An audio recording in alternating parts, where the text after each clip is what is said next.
Ready for 10 seconds of silence? That's my favorite thing right now. The more silence, the better. Perfect. Starting right... Sorry. What is that about? You confuse yourself? I usually use the clock that's in Audacity, and you know how it has the minutes and the seconds? Yeah. And I was looking at the minutes and it wasn't changing. I got confused for a second. Danielle, that's just basic clock management. I know, but I'm tired. It's been a very long day. All right, I'm excited for this episode now. I didn't even get home till after 6. I'm hoarse. You're tired. This is going to be a great episode.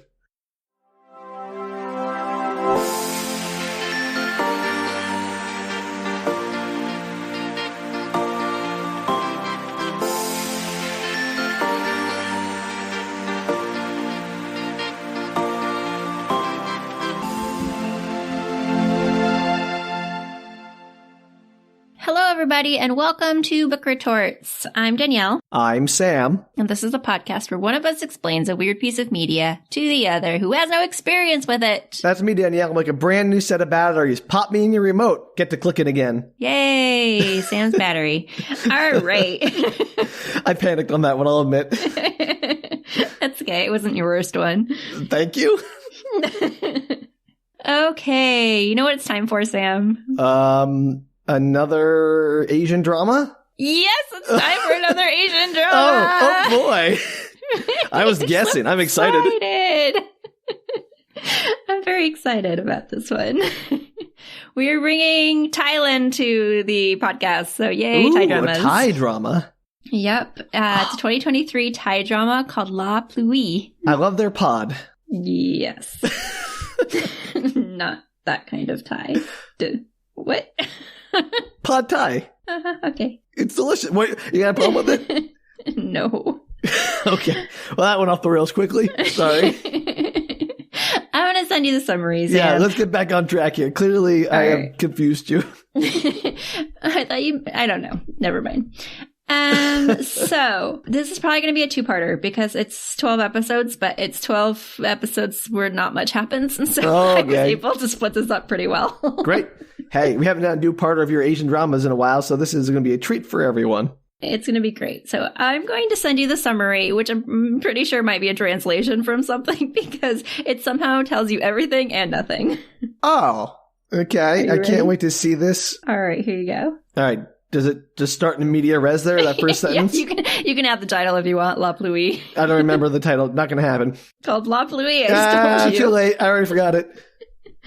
Follows the story of a man who dislikes strangers and talking to people unnecessarily. So, a person. Gotcha.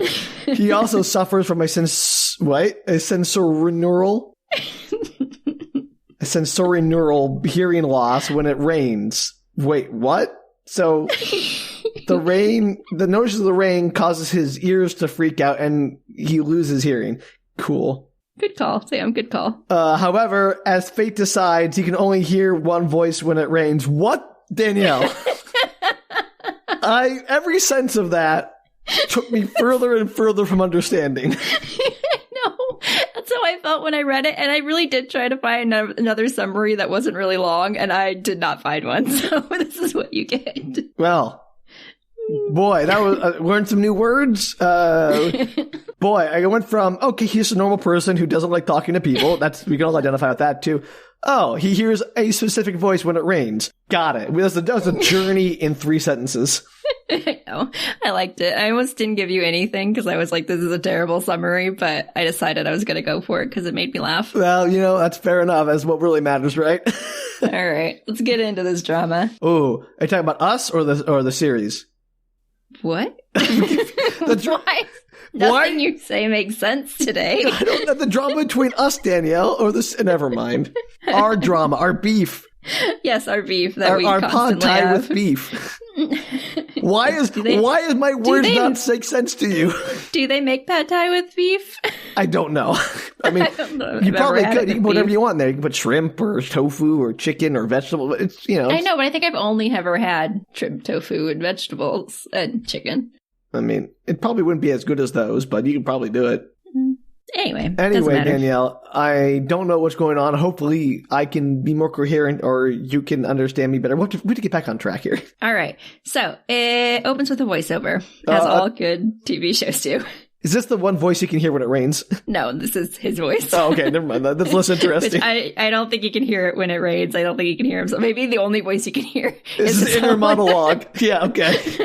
I mean, it's just a metaphor for life. yeah. Like, this is all just a giant metaphor for isolation and loneliness. He doesn't like talk to anybody. When it rains, he feels shut out of the world. And then the only voice he hears is the one inside his head. Great. Absolutely. There you go. You got the plot of La Pluie. La Pluie. Wait, is it called La Pluie because that's like it rains in French? Yeah.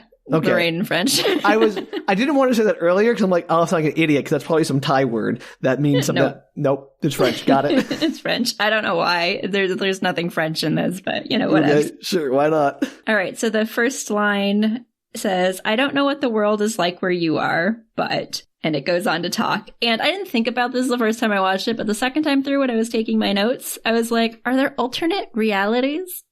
Like this guy seems to know that their reality is different wherever we are. No, I think he's talking about like where you live in your country or town or home. Maybe, except that this does not seem to be specific to Thailand, so I'm not sure that's true. Oh, so...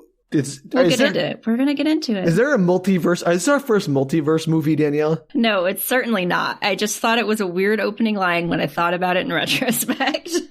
It could be a translation error, maybe. I don't know. It could be.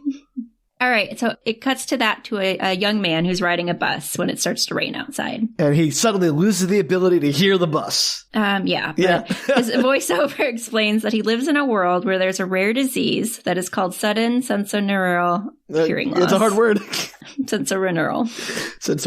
So this is a plague upon humanity of rain-based hearing loss. Basically, I think some people think of it as a gift, which we'll get into shortly. What? Or potentially, yeah, some people really hate it, which we'll also get into shortly. So is this like...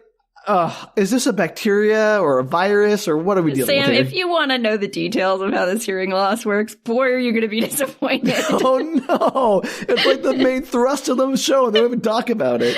This is why I like this show. Cruel, Danielle. Very cruel choice for me. So basically, as you surmised, what happens when it rains is some people become deaf pretty instantaneously. That's right. It sort of changes slightly over the course of the show, but basically what happens is they have a little kind of golden glow around their head, which I don't think other people see. I think it's supposed to be for the viewing audience. It's metaphorical. Okay. Yeah, and they get a touch of a headache and they kind of all tend to cringe, not in the first couple episodes, but later on that's what's happening. I think they decided to kind of go into it, and then they instantly pretty much lose their hearing. Is there a quantity of rain required to activate this disease? Like if it's drizzling versus thundering, or like if it's just like a few scattered drops? I'm not sure about the scattered drops, but just it seems to be any general rain. So what about snow? Hail? Sleet? I do not know the answers to that. It's also Thailand, so I'm not sure if all those things necessarily happen. Danielle, I don't know the weather's patterns of Thailand. I have to know all the kind of precipitation that will precipitate this condition. It's very funny, but also... all we see is rain. So okay. And I don't know how often it rains in Thailand. I imagine it's, quite semi-frequently because of the climate there. Sure. But I've never seen a Thai drama that had as much rain as this, to be fair. Wow. That's the entire plot of the story. I'm like, there's so many questions I have about how this disease works. And what if it's just really humid? Is it just going to be really, the air just feels real sticky? Okay. They never show it just sprinkling and what happens. It's always rain. And to be fair, I've been in climates like this, and when it rains a lot. So you're due to the monsoon season. I get you. Right. So yeah, maybe it is just the very rainy season, and some places do have rain, every afternoon or whatever, just the way their climates work. But so. it must drizzle on occasion. That's really how it works. I would assume so, but you don't really see it. You do see short rainfalls, only a couple minutes or whatever. Okay. For the plot. Of course, for the plot. Right. What if you're in the shower? Does that cause it? I also had that question because they have one shower scene, and I was like, wait a minute. Yes. Okay. All right. I'm glad I'm not the only one who had that thought. I'm sorry. I don't mean to derail us. I know we're 30 seconds into this show, but there are so many questions. It gets worse, Sam. You'll see. So everybody can hear them, if they talk out loud, but they can't hear anybody else, obviously. And this character he pretty much hates it. So it's a mystery why he lives in a rainy environment. Because I personally, if you really hated that, like if it wasn't something you felt like you could live with regularly, why wouldn't you move to a drier climate? Even I don't know. Move to Arizona or whatever. Yeah, but like why? I guess maybe because his family and friends are there, but he just wants to stay there. But he really hates this thing at the beginning of the show. Which is odd because he says he doesn't like to talk to people. At least the opening description gave me says he is a misanthrope who doesn't like talking to people. Right, but it's because of the hearing issue. Oh, I thought it was like this would be a great excuse not to talk to people. Like, hey, I can't hear you. Sorry, rain. Yeah, I drink like a squirt bottle and I like spray myself in the head. Sorry, can't hear you. I'll get into this because I don't think this TV show tells you that he doesn't really like to communicate with other people, and because of this, but he never actually shows it. Like, every time you see him talking to other people, it's very confusing. Okay, great, perfect. But supposedly it's because he's kind of he's become sort of an introvert because he, I don't know, doesn't believe people will be able to deal with his sudden hearing loss, which is dumb because most of the time he can hear, and even if you didn't, who cares? Like, lots of people will be friends with you. Also, if this is like a common problem, for one, then I think people will be understanding and accommodating. And B, there are people with hearing loss all around us, and no one's like, oh, can't be friends with them. At least no decent person. Yeah. In the beginning, like over the voiceover, it says it's a rare disease, but we see several people with this just in passing. So I think it's, and people know what it is when he says it. They're all like, oh yeah, you. Like, he can learn people know about it. He can learn sign language or something. It's not like this is an insurmountable problem. Right. And we'll get into it, but what he does is he communicates with Post-its. So he just carries around Post-its and just writes stuff down. So much more annoying. Well, it's easier for people who wouldn't be able to That's true. do sign language or whatever. He's at a coffee shop and it suddenly rains. He can write down his note and pass it to the barista or whatever. Yeah. Anyways, like I said, he's closed himself off from having a lot of friendships, relationships. He does have one best friend that we'll get into later. Ooh, is his best friend the voice in his head? No. Oh, I'm just going to keep guessing. He introduces himself to us. His name is Sing Tai. It goes by Tai for short. Got it. And he's a columnist for a magazine. What kind of column? General column. He can write whatever he wants, apparently. Is that how magazine columnists work? I don't know. I thought it was weird, too. But apparently he's all over the place because they reference several of his articles, and they're like food and clothing. I think it's just like lifestyle, maybe? Lifestyle. Okay, so lifestyle magazine. Sure. Why not? Sure. It doesn't say specifically what the magazine is. Or maybe it's a real magazine in Thailand. I don't know. Maybe that's... Let's just say he's writing for Mad Magazine. No, he's writing for a magazine called La Boy, I think. Is that a French... It sounds like a French name. It might be, but boy is not boy in French. I know. Think. But like... I got it wrong with La Pluie earlier, so... Anyway, doesn't matter. None of this matters. I want to imagine he writes for Mad Magazine. Yes, he writes for Mad Magazine. And as we've already mentioned, there is the plot twist that if he... Okay. Okay.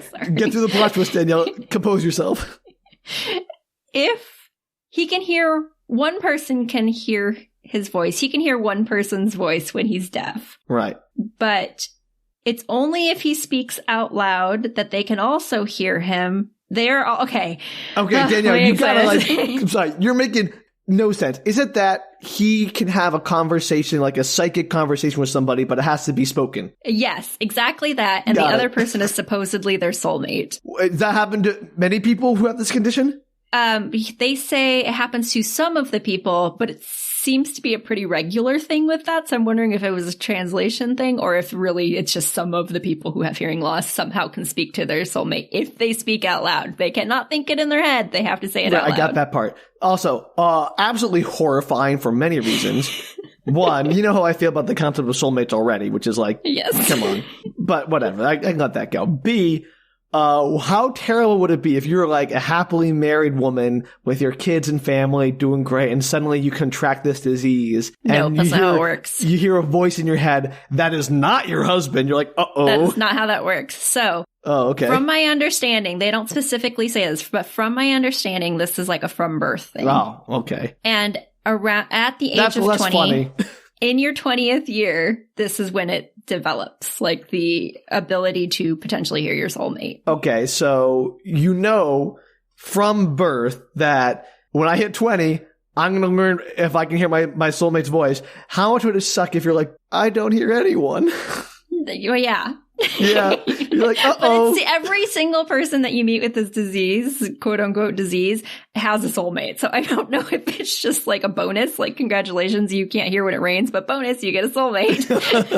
not that you get a soulmate, but you get, indisputable proof of who your soulmate is. Supposedly. We'll get into it. Absolutely insane. I know. The plot of this. I love what the plot of this is, and then how weirdly they end up using it. I swear, if it's turns into like love cells where there's this crazy thing, but it's used in the most banal way. 100% that. Oh, no. So the problem is that Ty doesn't believe in soulmates because his mom and dad were soulmates and they have divorced. Soulmates doesn't mean soulmates forever necessarily. Right. But he's 20-something. Maybe he hasn't figured this out yet. I don't know. Young whippersnapper. What I do think is interesting about this TV show is it gets into the concept of what is a soulmate. Okay. It doesn't go super deep into it, but there's a lot of it does in some ways, but also it just makes you think a lot about it because of his arc of trying to figure out, do I believe in soulmates or not? I appreciate that. That's a really interesting and surprisingly more in-depth point on soulmates than, say, serendipity. Yeah, that was a movie. All right, flashback. We are in a flashback. There are so many of these. I cannot express to you how many flashbacks are in this TV show. It is incredible. They will literally flashback. You will have a scene. There's 2 minutes of another scene, and it flashes back to the scene you just watched. And you're like, I was there for that. Can you make the flashback noise whenever they do a flashback? Yeah. So he is arriving for dinner at his house. I'm thinking maybe high school, early college. It's very unclear, but he's in a uniform. Later, he's not. So he's obviously working for us now, but this is clearly some kind of school time. Right. He must be around 20-ish because at some point he hears his soulmate during this exchange. So I'm thinking early college or maybe freshman year. Got it. And his parents, they're all sitting down to eat dinner, and his parents explain that they're breaking up. Aww. And this hits him very strongly. He seems to be the only one in his family. There's 4 siblings. He seems to be the only one that has this disease, this hearing thing. His parents do or not? His parents do, because they're also soulmates. I just want to double check. He's only one in his family, but he's the only child who inherited it. Right. It's possible his older brother does. We don't really get into him very much. I don't know the answer to that, but he's not with his soulmate as far as I know when you see him. Sure. So I think this is the only one that has this thing. So I guess I could see if you'd lived your whole life thinking your parents were romantically soulmates, and then they suddenly said they were getting a divorce out of the blue, and you were the only kid that had that, you'd be struck. Yeah, that would be that would shake you to your core, I can imagine. Your concept of love, and you thought, man, I got this made. I don't have to deal with the dating apps. Don't got to deal with any of that nonsense. I'll hear the voice in my head and bing, bang, boom, done. Right. And it's unclear to me if this is the first time that he hears his soulmate or if he's heard them before, because of what we'll get into it in a minute. Question. Yes. Do they always hear you when it rains? Is that once it rains, your psychic link to your soulmate activates? Oh, Sam, we'll get into this more, but oh my God, every time you talk out loud, your soulmate can hear you. I was going to say, I was about to go because as I say, that would be horrifying because I can imagine you're having a conversation with somebody and suddenly the rain starts and then your soulmate's here and you're like, uh-oh. We'll get into this a few times because a couple situations happen, but oh my God, I was like, I would hate this. You nailed exactly what I was going to say about that. Okay, so same page, Danielle, same page. Okay, great. So in this divorce situation, he blames his mom, which is very unclear. We kind of see later why, but he blames his mom for this whole thing. And nobody explains to the kids the reasoning. It's just we're getting a divorce, kind of deal with it. They're saying it nicely, but it's very much we're not explaining what's going on. And it seems to be out of the blue. I feel bad for these kids. They're not handling it super well, the parents. Yeah. I mean, on one hand, if a parents are getting divorced, it really isn't about the kids. They shouldn't, be blamed. It's not, but they don't even say that in this conversation, which is what they could do a better job expressing that and making. Yeah, I get it. And I also think because this is the one kid that seems to have this disease that the parents have, it might behoove them to have a special conversation with this kid about reasonings or soulmates and what that means. Right. Because I think this probably would have helped him out in the long run. They did not. Parents, man. Yeah. Again, continuing our amazing trend of parents in movies being just the worst. Yeah. Anyway. I wonder if filmmakers have issues with their parents. That's a mystery. Total little mystery. So he runs to his room, he's crying, and it starts to rain, and he hears the voice in his head asking him if he's okay. Aww. And again, don't know if this is the first time or maybe one of the first times. Like I said, I think he's pretty young in this scene. And he never responds to this voice because, as we'll find out later over the years, he doesn't want to engage with his soulmate. And I'm assuming that comes from his parents and not previous to that. So I think this might be one of the first times he's heard his soulmate. Question. So why would he have had that pattern before that? Big question. Mm-hmm. If it rains over Ty and it's not raining where his soulmate is, how does that work? So they can only talk to each other if it's raining in both places at the same time. Perfect. So if it's raining you had an answer for that on one. one side of town in Thailand and not in the other side of town, they can't talk to each other. I am impressed you had an answer for that, Danielle. Well done. You got me. All right. So cut ahead. This movie, like all of our movies and TV shows, plays loosey-goosey with time. Yeah. It's great. Well, who cares? Time doesn't really matter. It's not a concept of the universe. No meaning. So we're jumping ahead. He's working at a magazine. He does most of his writing at a local cafe. It seems to be because he wants to avoid all the people at work. So I think that's his choice. I'm going to imagine he does the fold-ins for the Mad Magazine, like cover folds. Yes, that's it. And as I said, he has one friend. This is a friend from college who he works with and is a very extroverted human being. So she makes up for him, I guess. So she's like the yin to his introverted yang. Absolutely. So at the cafe, his brother Thian, who is a hot mess when he arrives because he's a hothead and he like almost got hit by a bicyclist on the sidewalk outside, and he's just like ranting and raving when he comes in. This is a character trait of his brother. There is a whole B plot with his brother. I'm taking it out. I'm sorry, listeners, if you really like Love Pluie. I'm only going to mention a couple of things that are relevant to the main plot. It's not as weird as the rest of this plot. Question. What does his being a hothead have to do with almost getting hit by a bicycle? So he almost gets hit by a bicycle. He like chews out the bicyclist and is yelling at them, and he comes in and he's still like upset about the fact so that it's he not was the just fact that like being a hothead caused him to get hit by a bicycle. It's the fact that he can't let it go. Yes. Got it. And so he's there to remind Ty that they have dinner on Sunday with their mom, and Ty looks less than thrilled at the prospect, but promises to be there. And Thian says it's the first time since they separated, his mom and dad.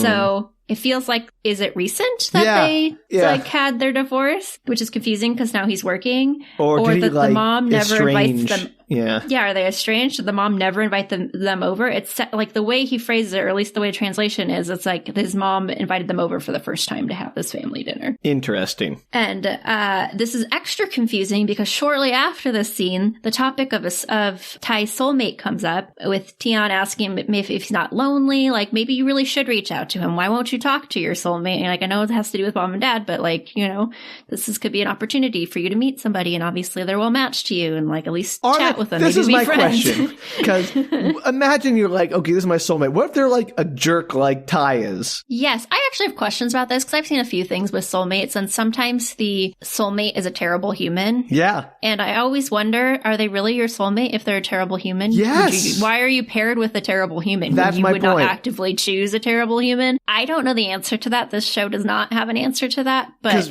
like, I have questions about that. My feeling is like, if I found out that my quote unquote soulmate was a terrible human being, I'd be like, what does that say about me? Am I a bad person? Yeah, like what does it say? I would be really concerned about that. I thought a lot about soulmates when I was watching this. I was like, how does this work? Yeah, I got questions, and none of them seem very savory to me.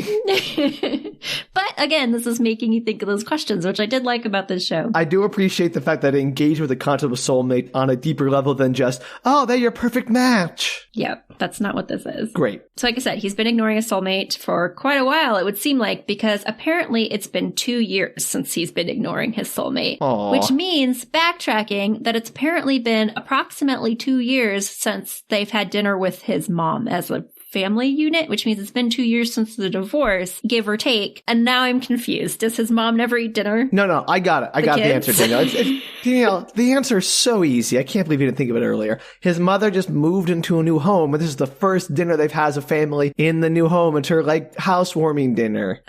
Sure. I don't think that's true. I No, think it's they not. moved out of their home when they divorced or whatever. I don't know. That living situation's a little confusing. She could have moved several times since she moved out of their family home. Who knows? It's possible. Anyway, it was just like a weird conversation. I was like, none of this makes sense. Better that he was overseas for reasons that are unclear to me at this moment. Sure, I can't he's make them up. back, and now he's going to have dinner. Yeah. All right, anyway, Thian invites him to a bookstore.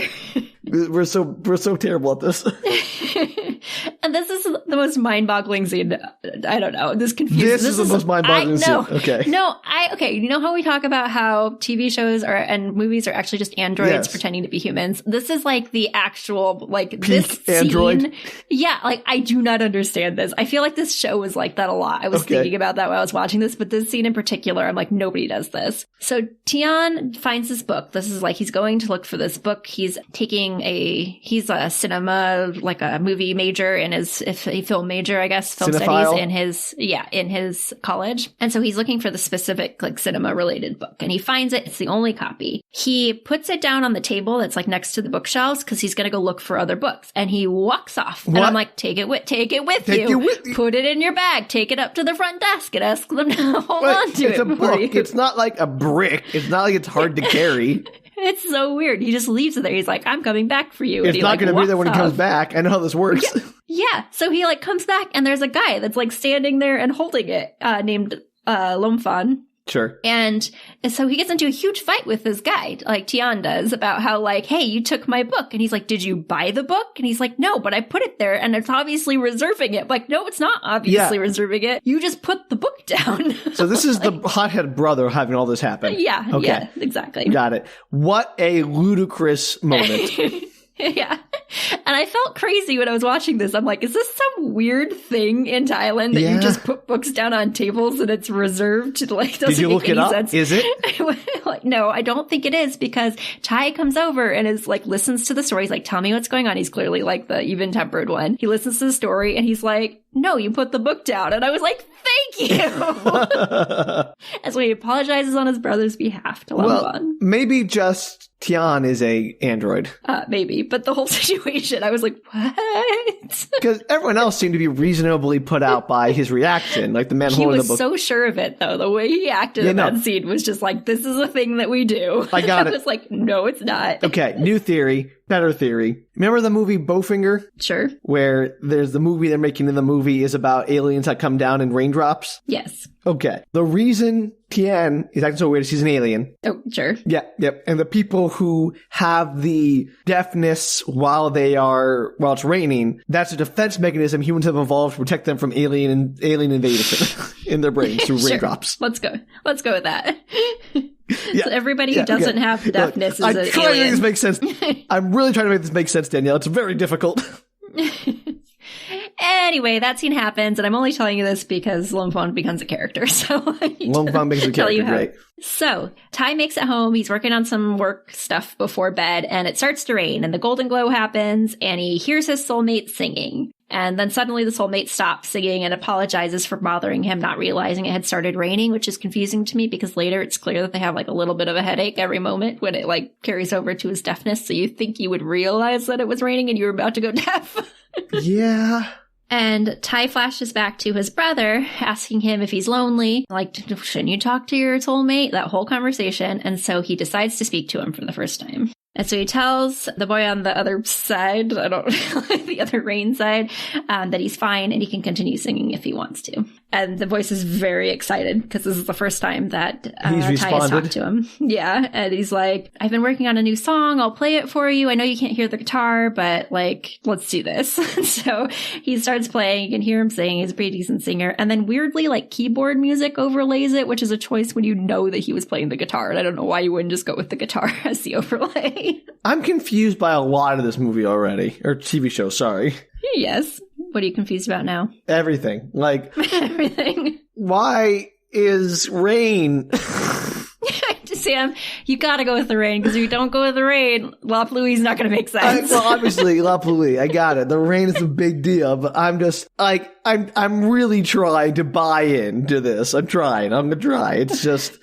You're gonna hate so much of this. It's gonna be so good. I'm very excited, particularly the second half. I promise our listeners that we are not sadists. We genuinely enjoy sharing this. Not that we want to make our friends suffer. I am very excited about this, and not because I'm making Sam suffer, just because I think it's an interesting concept. Yeah. What they do with it is also interesting. My suffering is just a bonus. All right. Ty is secretly charmed by his singing, but he doesn't really say anything more. You can just see him kind of smiling about it. And he doesn't say anything else the rest of the night while it's raining. Sure. Okay. Sometime later, next day, the day after that, week later, month later, 8 years later, who knows? He's an old man Ty. Ty is leaving work and he finds a box on the staircase of the work steps with a cat in it. No. We're not going to do the man's voice. It's not a talking cat. It's I forgot I did that. That was fun. I had flashbacks, Danielle. Don't make me do that again. I barely remember the premise of that. It was pretty good, though. I have that seared into my brain thanks to you. Anyway, cat in a box. It's a really pretty white cat with yellow eyes. And he feels bad for it. I have to tell you, the actor who plays Ty is so charming. Aww. And, like, such a good, like, he's really good facial actor and very good at, like, tiny little movements that just, like, give a lot of emotional depth. And he's really good at acting in the scenes where he's not the lead of the scene. Like, you can see him in the background doing the thing. He's not just standing there. Like, you can see him doing the things he's supposed to be doing. He's just very charming when he acts. So that's he completely very nice. He carries the plot. Well, good for him. Yeah, so he feels really bad about the cat sitting there, and his friend's trying to talk him out. The friend from work is trying to talk him out of it and be like, you don't even know if he's vaccinated or what's going on with the cat or if it belongs to somebody. And he feels bad for it, so he decides he's going to take it home, and he names it Doer. Doer? D-U-E-R. Doer. Got it. I apologize to any Thai people out there. I'm sure I'm not pronouncing these 100% correctly, but I'm trying my best. That based ship on has what I said. heard. We can't even do English names correctly, Danielle. That's true. So, like, no one's going to blame us for not pronouncing any name correctly. But I am trying my best. I did listen really hard trying to get them. This is a problem not with, a cultural issue. This is just us being incompetent in general with names. On his way home, he's at the bus stop waiting for the bus, and the rain starts. And he overhears his soulmate saying, "So cute." I mean that person over there. It's like he's in the middle of a conversation. And then Ty looks a little thrown off because he's like, what? Because he heard part of a conversation, which, again, as we've discussed, would be super annoying. Okay. So that night, the rain starts again, and the man asks if it's raining there too. Like, which I guess you would have to do constantly because you don't know where that person is unless you discussed that. You're like, can I, is it safe to talk? I gotta figure that out. Because what if your soulmate's like, I'm gonna pretend and just be quiet. Gosh, Ty's soulmate. There's so many things, Sam. Ty's soulmate must have been absolutely like freaking paranoid because Ty wouldn't talk to him. So he was all like, never knew if Ty was listening to him when it was raining or not. Right. And it's, are you the same age as the person that's your soulmate always? So that you don't even know if that person's younger than you, can't hear you for 5 years because you're 20, they're 15, and you're like waiting till you're 20 and 25. Like it would be so annoying. I do not like this. This feels very, very like destiny, fate thing that is creepy. We'll get into it. Sort of. So he apologizes for the earlier disjointed conversations. He said his friends wouldn't stop talking, but he wanted to tell him something. He's decided, and the rain stops. He gets cut off. Oh, womp womp. And Ty's really funny because like he's like, what the heck? Like he's so mad about it. I would be livid. That is a fair reaction. So the next day-ish, again, who knows, in the coffee shop, they're having a promo with free coffee. So it's like you bring a coupon in and you get free coffee. And there's a lot of people in line. It's obviously a pretty popular promo. Mm-hmm. And this man walks in and he asks to speak with the manager. And it catches Ty's attention because he immediately realizes that is my soulmate's voice. Uh-oh. So he's low-key staring at him, taking the dude in, and he checks out his white coat thrown over his arm, and it has a name tag, and it says that he works at an animal hospital. He's a vet there, and his name is Phat. Okay, so that explains why the cat's in the movie. See, you got there way faster than I did. I was paying no attention, and later when he takes the cat into the vet, I was like, oh, duh. Why didn't I think of that? Didn't even cross my mind until he took the cat into the vet. You were too engrossed in the drama. I thought it was dumb because usually I catch stuff like that very quickly, like you just did. And I was like, why did I not think of that earlier? Well done, movie or well done, TV show. You pulled one over on Danielle. It's funny. So the man talks to the manager and then looks for a place to sit. But since it's so crowded, he catches Ty's eye and he asks if he can sit with him. And Ty is obviously internally freaking out a little bit. He's like, oh my God, I think that's my soulmate. But he agrees for him to sit down. Yeah, I mean, the reason I have an issue with soulmates is mostly around, free will and all that kind of stuff. We'll get into that. Okay, good. I was going to say, because I feel like this would be an excellent opportunity to explore that. If he's like, no, go the hell away. Yeah, it's so funny because supposedly he's against his soulmate, but he seems to be warming up to the idea very quickly. Is he a little cutie pie? Yeah, to be fair, they're both very cute. Yeah, that helps. Helps a lot. Yeah.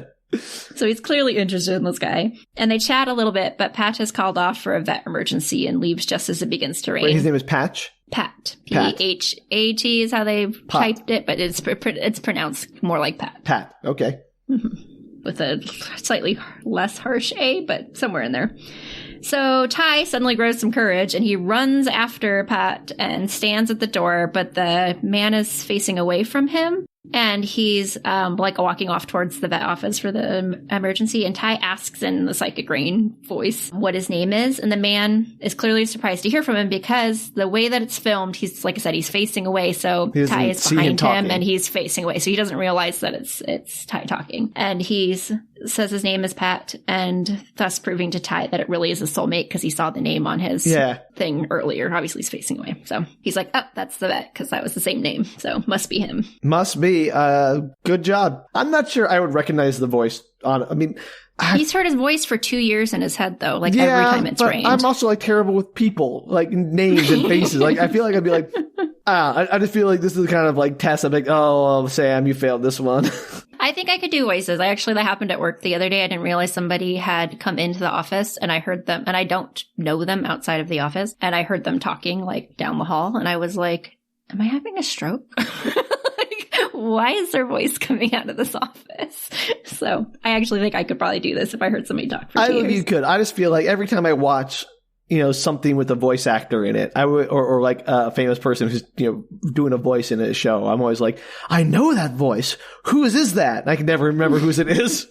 I don't know. Have you heard somebody's voice in your own head for 2 years that you were very attached to, even if you didn't want to know them? I feel like you might be more attuned to that voice than most. That's probably fair. I would not trust myself. Well, Ty recognizes it. Good for him. And he goes back into the cafe, and Pat reaches out to him once he's cleared the rain, because he was trying to get out of the rain, asking him if he's still around. Wait. If he's inside, it still works? They don't have to be in the rain. It just has to be raining. Oh, okay. I thought it's they actually magic rain. Okay. That was not clear to me. I thought they actually had to be raindrops on the head to make the golden glow. But earlier he was in his room crying and it started to rain and he heard his I didn't put together there. I'm sorry. It just clicked for me now. I don't know what. It's not like the rain somehow affects his hearing, something in his ear or something. No, I don't know. I mean, who knows, Danielle? I should know how this works.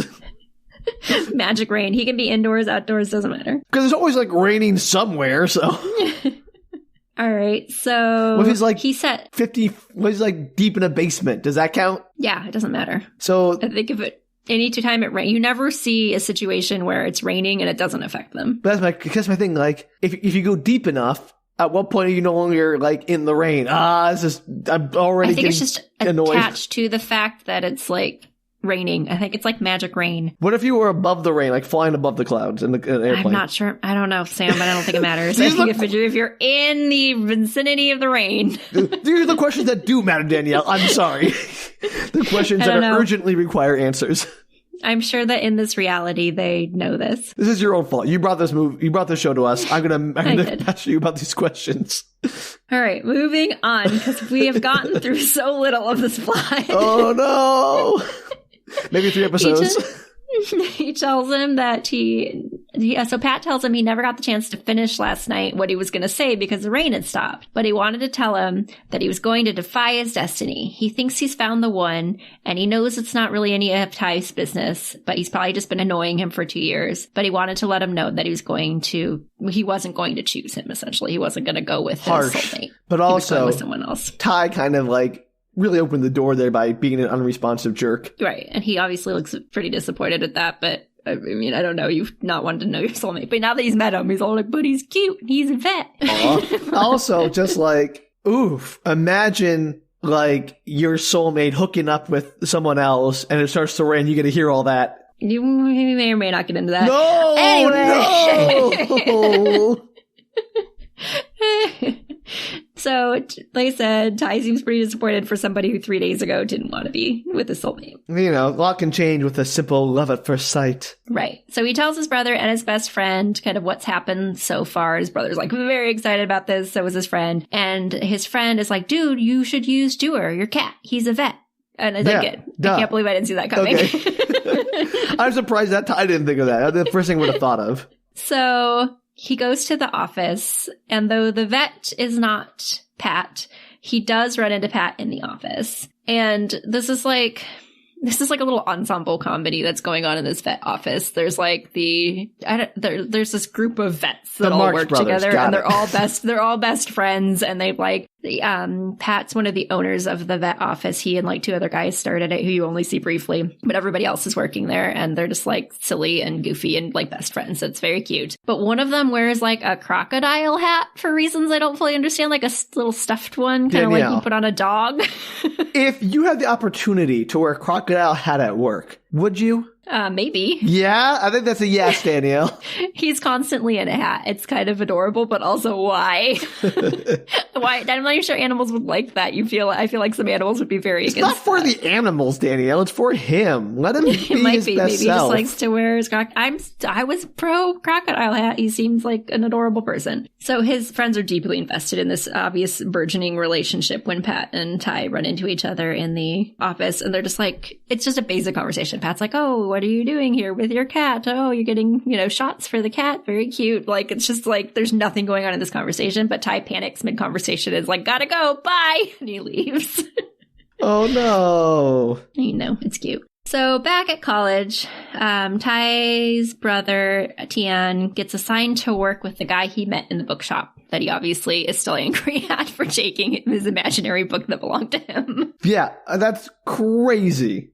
It's not your book, dude. Let it go. There's not. Like, again, as I said, this is a B plot line, so there's like stuff going. They've met several times over the course of this, and I'm skipping a lot of that. So, but he's assigned to work with him. That's the important part. So it's now Sunday, the Sunday dinner that we were talking about with the mom. And apparently the mom's idea, okay, I'm going to say the mom obviously loves her kids, but the mom's idea of a family dinner is to do a work phone call while like dinner's prepared and put on the table, and then quiz them on their life while she doesn't eat because she has a meeting later. And then that's all she's doing. She's like on a work phone call when they get there, and they're like, oh gosh, she's on a work phone call. Like that happens every single time. She's obviously a workaholic, which you get from this scene. Yeah. Well, this is why he never has dinner with her, because that sucks. Probably. And then it's like, she's obviously invited them over for dinner, but she's not eating with them. They're just sitting at the table with ton of food, like just eating by themselves. So two of them, the brother, Thian and Ty. And then she's like, I don't have time to like hang out with you because I have this big meeting later. Like, it's clear that she set this dinner and is now like deserting them for dinner, which is crazy. That's bonkers. Again, I don't blame Ty for never having dinner with this woman. Right. And then she aggressively tells them, like, this is the reason she invited them over, is that she's getting remarried. And Ty's like, wait, what? So she's been dating somebody. They knew that, but now apparently they're getting married, and Ty is very thrown off by this. Yeah, that's kind of bonkers, honestly. I mean, good for her, but also like, way to spring on everybody. Yeah, and she, like I said, she says it very aggressively in the conversation. I was like, I'm not sure you needed to say it quite the way that you approached that, especially with your son who has the same like hearing thing that you have. Also, oh boy, do I have questions about if she was soulmates with the father. Mm-hmm. Are they still hearing each other? Yes. That's awful. This is a curse. Imagine hearing your ex at just any random interval. Like, they could be talking crap about you and suddenly you hear them, or like hooking up with their new lover, or, you know, just constantly being reminded of them just doing their mundane stuff. What is this nightmare world you have given me, Danielle? Well, hopefully all the soulmates get along relatively well, even if they're not married to each other, but I have no proof of that one way or another. Sheesh. Anyway, so like I said, Ty takes this pretty poorly. He's like wondering how his dad's going to take it because he knows his dad is still in love with his mom. He clearly has lots of unresolved issues about this, which they should probably have talked to him about before his mom announced to them that she was getting married. Like, you know your son's having struggles with this. It's been years. Yeah. And so Thian tries to tell him that he should talk to his mom, like, because he runs out of the room. He's like, no, go back and talk to mom. And basically Ty's like, I don't get why everybody else is not more concerned about this. They're soulmates. They're supposed to be together. And she's like, they're divorced and she's marrying somebody else. And dad's still in love with her. And does mom still love him? Like, what is going on? And he just doesn't understand this whole situation. And it makes me sad that his parents haven't had this conversation with him yet. Yeah, I feel like either they left something out or I'm missing something. No, it's just, I really think it's his parents have not sat him down. We'll talk about this later. That's what I'm saying, But, like, his parents have just not had this, like, adult conversation with him about what happened and why. And I think of the 4 children, maybe they don't all need to know exactly what went down, but I think this kid needs the bare bones, drama of it. I think, when I said they, I meant his parents left something out. Yeah. So he says that this makes him even more sure that he doesn't want to talk to his soulmate. So he's gone back to Well, it's a good thing his soulmate found someone else. Yeah, it doesn't matter now. All good, no worries. So that night, he's in bed when it starts to rain, and suddenly he gets surround sound making out noises. Oh, no! My prediction is true, and I hate it. And Phat immediately is like, rain, sorry, let's talk later. And then there's like a pause, and he's clearly talking to Ty, and he's like, you heard that, right? It won't happen again. I'm really sorry about that. And that's awkward, and ew. I mean, but also, how can you guarantee it won't happen again? You can't, predict the rain. And also, what a horrible way to live your life, especially in such a rainy area. Yeah, and actually, I think it gets worse. I didn't notice until the second rewatch, but Ty starts to cry, poor Ty, and then he covers his mouth while he's crying. And I'm like, oh my God, you'd have to spend your whole life, covering your mouth constantly because you're if you're making a noise while it's raining, if you don't want the other person to know that you're upset about something, or you're in the middle of a conversation, or whatever is going on, you wouldn't be able, because you can still talk out loud while you're deaf. Yeah, even if I was happily with my soulmate with this condition, I would still hate it because it feels like a weird invasion of privacy that's constant. You have no true privacy because at any moment someone could be inside or hearing everything you're saying. It's not as bad as a psychic link, but it's one step down. Yeah, it's pretty special. I had lots of thoughts, but I thought it was interesting that they added that detail in to have him muffling his mouth when he's crying. I was like, oh, that makes me sad. That's deep inside my soul. Very tragic. So then, supposedly the next day at the coffee shop, the guy from the bookstore, Lomfon, shows up and he introduces himself again to Ty. And he's like, don't you remember me? He's like, oh yeah, you're the one from the bookshop, Lomfon. He's like, yep, that's me. And they decide to work at the same table. But it turns out that they have a ton in common. They like the same books. They have a lot of same interests. They become really fast friends while they're sitting there. Was it Lomfon? Lomfon. Yeah, why is Lomfon, is he into Ty? Is that what's going on here? We'll kind of get into it later, but right now I think it's just hey, I saw you in the bookstore and you seem more reasonable than that idiot who was yelling at me. Your crazy brother, which is how they start the conversation. Okay. He's like, yeah, your brother's kind of crazy, huh? All right. That makes sense. I was trying to figure out what, made him initiated their conversation. Yeah, and he could be into him. We'll find out. But that's what started that. I think is just him going, "Oh, I saw you at the bookstore, and you seemed less scary than your brother, who I'm now assigned with as a partner. So I have a reason to talk to you." Oh no. So cut to the vet. Ty is gone back. He's supposed to do a follow-up visit for another vaccine, and he's now praying that he's not going to get Phat as his vet, which I would guess I would be too. No, he doesn't. He gets the same person he got the first time, which is this woman. But bad news. While the woman's trying to give Doer his shots, or her shots, I think it might be a boy, I'm not sure, the cat runs off and everybody has to search for it in the vet. All hands on deck. Where'd the cat go? Do they not close doors at vets' offices? It's just a little crack open, and the cat, of course, pushes through. You'd think vets would know not to do that because a hamster would get out of there so fast. Obviously. But it's fine. It's fine. Ty falls into her room, and the cat is now sitting Dr. Claus style on Pat's lap as he relaxes in his rolling chair, and he does the spin around reveal of I have your cat in my lap. What was the name of Dr. Claus' cat? I always forget. Dr. Claus' cat. No. It had a really weird name. I don't know. Baby Claw. No. Wait. Dr. Claw's cat's name. Mad Cat. M-A-D. See? But it's an acronym. He's named for MAD, the organization run by his owner. So Dr. Claw's business is called MAD, which I'm trying to figure out, what does MAD stand for? Etymology, here we go. The acronym MAD has several definitions floating, although what it canonically stands for is not clear yet. It can be malevolent agency of destruction or mean and dirty. Malevolent agency of destruction. That's just like, I'm a bad guy. Yeah. And mean and dirty isn't any better. What was the name? What was the name of the company from Cody Banks? It was also bad. Oh boy. That is a question I do not have an answer to. Agent Cody Banks. Remember, we came up with like names or what we thought the acronym stood for. Right. Or something. I don't remember. We did something with that. There was an acronym involved in an evil corporation. ERIS. E-R-I-S. That's right. Anyway, not important. That the may cat also be is cut. Mad Cat style, and Dr. Claw is Pat, and he turns around and he's like, I have your cat. I have your cat and your heart. So, cutscene. Pat is taking like 10 years with a patient as the rest of the staff is waiting for him to come out. It's like lunch or post-work or whatever time it is. And they all pile into I think it's post-work. And they all pile into the car to go eat together. Yeah. And they're driving down the road when we see Ty and his friend at the bus stop with Doer the cat. And this is where I realized, because I was very confused, that we were in a flashback to the day that Ty found the cat. Wait, we are? Yes, not that you know that, because all it does is cut scene to Pat taking a million years with his patient and them going to dinner or lunch or whatever. So you didn't get the little doodle-doot, doodle-doot, doodle-doot. I wanted you to be as confused as I was. I and was. now, doodle-doot, doodle-doot, doodle-doot, we're in a past scene. Great, thank you, Danielle, for the belated doodle-doots. And I was very confused because I was like, why is he back without his carrier for the cat at a bus stop?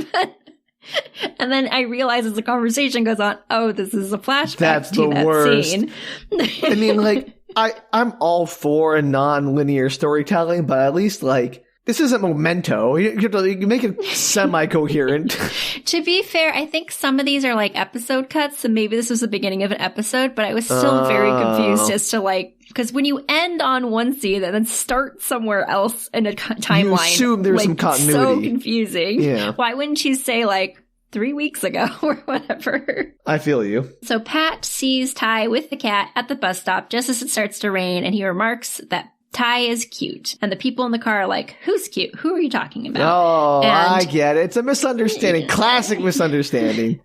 And one of his coworkers gets his attention and asks him, and he points to Ty, and they're like, is he talking about Ty's friend, or is he talking about Ty? And this coworker, who's one of his good friends, the woman that was the vet, is like, I'm pretty sure it's the boy with the cat. Apparently, maybe that seems more like Pat's MO. I don't know. Maybe it's the cat. I guess I know. And actually, I had the second time I watched it, I was like, is he saying the cat is cute or the boy is Right. cute? I mean, you're making a lot of assumptions here, people. I think he's talking pretty much about both, but also he's a vet, so of course he likes the boy with the cat. Why would he like the girl? Yeah, sure. I mean, vets, they have only one mind, and it's for animals. People don't matter. That's horrible. No, that's not true, obviously. So now it's later, but still in the flashback, so we've moved on in the flashback. This is like Crater, where we have the flashback, and then it Yes. flashes forward to later in the inside flashback. Yeah, got it. Yes, exactly that. I was thinking of that as well. I couldn't remember which one it was, but yes, it's Crater. And it's the day of the coffee promo. So Okay, Pat wait. sees... I need to, like, write this down on This the is like whiteboard. Pat's viewpoint, sort of what's going on. You So gotta we're like basically flip the scene. redoing the same event, but from Pat's viewpoint. Okay, that's fine. I can follow this. Good. All right. It gets worse though, No! because you'll see. This really drives me crazy. There's so many flashbacks in. So Pat sees Ty through the window of the cafe and is like, "Hey, that's the cat boy. I thought they were cute." And then he realizes the line is way too long for the promo. He's like, I'm not standing in that line. He doesn't say these things out loud. It's just my assumption of what's going on in his head. So he walks up to the host who's at the door and he's like, can I speak to the manager? And the host is like, yeah, I guess so. And like directs him to the manager. And he suggests to the manager that they have 2 lines, one for the promo and one for paying customers. And they take turns between each one and they'll get through it together. And I can't tell if that's a smart or a dumb idea. Well, I mean, if they only have one cash register or checkout place, it doesn't really speed up the process. Like, they're going to be making one coffee at a time. But I think it's the idea that, like, the people in the promo line, which is free coffee, need to wait longer than the people who are paying for their coffee, which I kind of get. What do you think the people who are getting the free coffee should wait longer?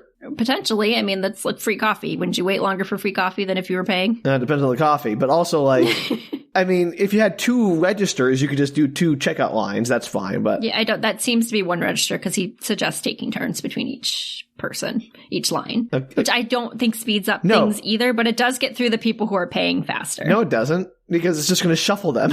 Yeah, but anybody who's in the back of the line that was paying can now be at the front of the line, so they're in a shorter line. I guess. I mean, they're still going to be like, if you were... Okay, I'm trying to think about this like cards. Because you're going to have like the same... If you're at the back of the line and there's nobody paying in front of you, yes, that'll speed you up. But if you're like an even dispersion of people in both lines, it's not going to speed it up. Yeah, but it seems like the people who are free coffee are much longer than... There were like 4 people in the paying line. Everybody else was in the free line. There's like 20 people in the free line. So you would get through it faster as a payer. I mean, this coffee shop should obviously consult us as people who can help optimize its they don't need us. Flow. They have Pat, the vet. Yeah, exactly. Clearly, we could spend a lot of time discussing the logistics of coffee shop checkout line, which interests nobody but ourselves. Listen, this is funny because when I watched this scene, I'm like, I'm going to run this past Sam because I need a second opinion on this and he'd be good for it. Because I need to know if this is a smart or a dumb idea. Again, since there are only 4 people in the line, yeah, that makes sense. If there's like, again, it depends on the ratio of paying to coupon customers. I was really like, I need someone with more brains than me. Like, my brain doesn't work in this way. I don't know if this is a good idea. I'm glad I can help, Danielle. I don't think I helped very much. I'm very smart in some ways. This was not it. I think we just bored our listeners for 5 minutes when we talked about coffee shop lines. The sizzling content you come for.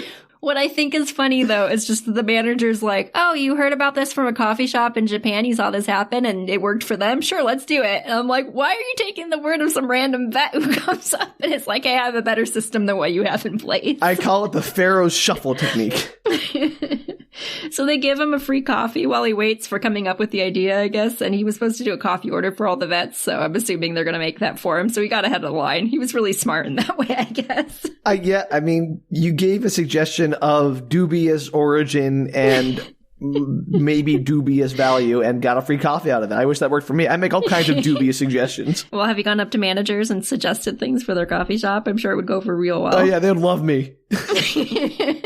So then he obviously saw Ty outside. So even though in Ty's version, it looked like he just kind of like caught his eye and came over, in reality, he was like, keep boy with cat. I'm going to go talk to him. So he like heads that way. And like I said, it's busy. So he asks if he can sit down at the table. And then for reasons that I don't fully understand, that entire scene that they have at the coffee table while they're just chatting is done again. And like, other than a couple of shots of Pat's face where you like get a little more context to what he was thinking, there is no change in the scene. It was like a useless 3 to 4 minutes. You know, sometimes you have to meet your 20-minute or 22-minute runtime or whatever the runtime of these dramas is. So you have to pad it a little bit.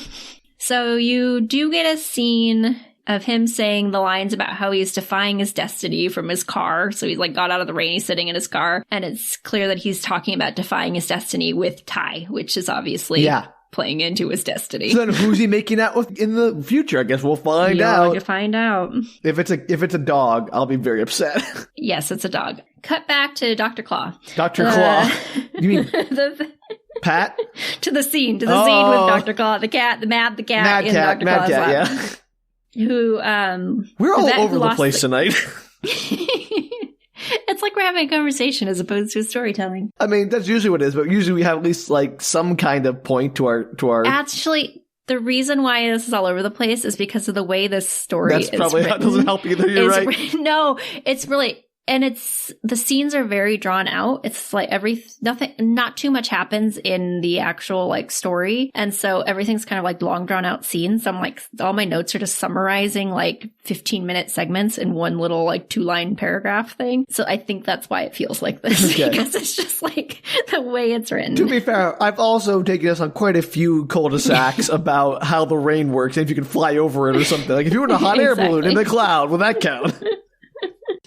All right. So the vet who lost the cat immediately pushes the cat over to Pat, trying to get the two of them together. It's like, hey, why don't you give the cat injections? Like, clearly I'm not capable of doing that today. Oh, this is creepy. No, it's not creepy. It's just like, they know that Pat's... Yeah, they know that Pat's interested. Exactly. They're totally trying to wingman for him. And Ty is like freaking out because their hands graze as they're trying to hold the cat down or whatever. And he keeps having these flashbacks to hearing him talk about how someone was cute and then how he made out with someone. And he's like, what is going on with this guy? He's such a playboy. Like, I mean... On one hand, I'm usually pretty against those like simple misunderstandings that could be cleared up with one sentence of conversation if you just like, you know, ask a single question and like that sort of device in TV shows and movies.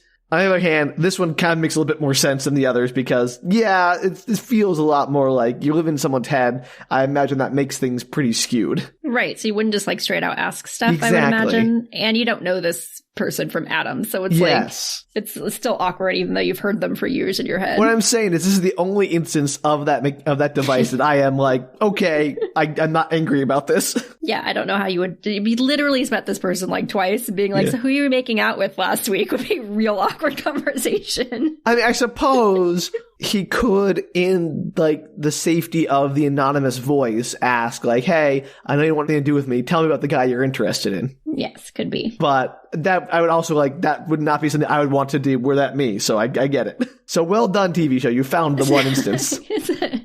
It's rare, but it happens. Yeah. And so as he's kind of like doing his little flashbacks of these memories, he remembers again that he doesn't want to know his soulmate. And this is like one of the reasons why is because he doesn't trust soulmates and he leaves quickly. Got it. From the vet. He's like, okay, my vet visit's done. Peace out. And Pat is obviously very thrown off by the whole hot and cold nature of him, which is fair. I would also be like, what the heck? Yeah.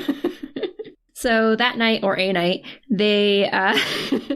they meet again by accident at a club while Ty is waiting for his friends. He goes in to reserve a table, and lo and behold, Pat walks in. Ooh, drama with the cat. What I really love about this scene is that they're trying to make the club feel like it's going to be busy because it's like, oh, there's a DJ there and there's stuff going on. And they obviously didn't have enough people in this scene to make the club look busy. Oh, they didn't get enough extras. Oh, no. Or something. Yeah, I don't know.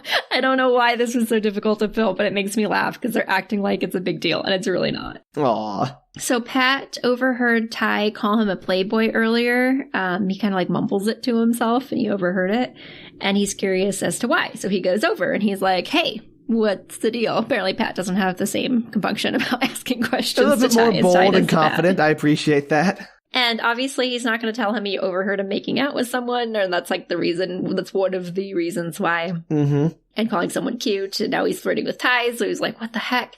And he tells him that he just seems really friendly with everyone. And Pat tries to talk him out of the assumption that he's a playboy, but they kind of face off about it until Pat is called away by his friends. So nothing is resolved in that scene. Question. Yes. At what point, I know you said we don't, but I just want to reiterate, at what point do we learn that Ty does not like talking to people?